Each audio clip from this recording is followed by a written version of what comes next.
আজকে আমি চিকেন কষা রান্না করব, তো চলো দেখে নিই তার জন্য কি কি লাগছে। প্রথমে কড়াইতে তেল গরম হতে দিয়ে তার ভিতরে কেটে রাখা আলু, নুন, হলুদ দিয়ে ভালো করে নেড়ে চেড়ে ভাজা আলুগুলোকে তুলে রাখবো। তারপর ওই তেলের মধ্যেই কুচনো পেঁয়াজ দিয়ে নেড়ে চেড়ে তারপর গোটা গরম মশলা, জিরে, তেজপাতা, শুকনো লঙ্কা ফোড়নে দিয়ে ভালো করে নাড়িয়ে চাড়িয়ে যতক্ষণ না পেঁয়াজটা লাল লাল হয়ে ভাজা হচ্ছে, তারপর আগে থেকেই পেস্ট করে রাখা আদা, জিরা, লঙ্কা দিয়ে মশলাটাকে ভালো করে নাড়িয়ে চাড়িয়ে অনেকক্ষণ পর্যন্ত নাড়াতে হবে যতক্ষণ না মশলাটা দিয়ে তেল বেরোচ্ছে। এরপরে নুন, হলুদ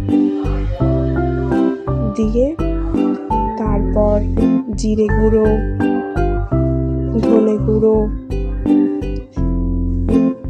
কাশ্মীরি লঙ্কার গুঁড়ো দিয়ে এরপর একটু ঝালের জন্য গোলমরিচ গুঁড়ো দিয়েছিলাম।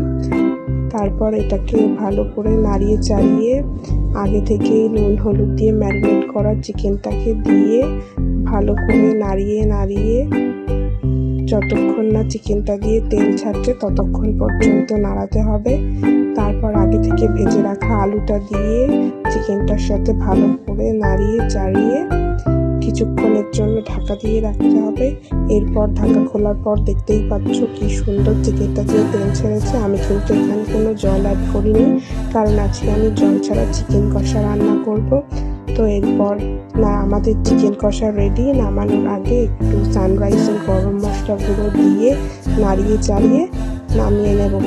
তো ফাইনালি আমাদের জল ছাড়া চিকেন কষা রেডি।